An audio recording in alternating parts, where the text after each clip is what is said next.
কলকাতার অত্যন্ত কাছে আমাদের সবার চোখের সামনে দাঁড়িয়ে আছে 500 বছরেরও পুরনো একটা শহর।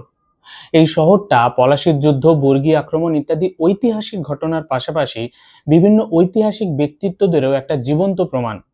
আর আজকে আমরা আলোচনা করব সেই শহরের ইতিহাস। নমস্কার, আমি পুলক এবং ওয়েলকাম টু সেকাল ওয়েকাল। মধ্যযুগে এই শহরটাকে বলা হতো মুর্শিদাবাদের প্রবেশপথ।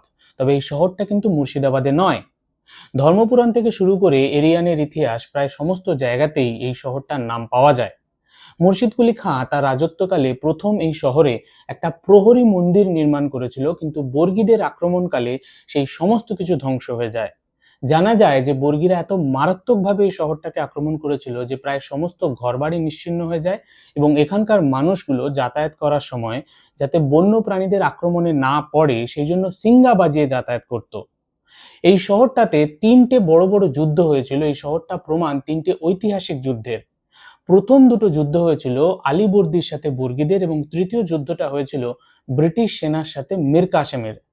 অবশ্য এই শহরেই কিন্তু সর্বশেষ নবাবী গ্যারিসনকে পরাজিত করেছিল রবার্ট ক্লাইভের ইংরেজ সেনা।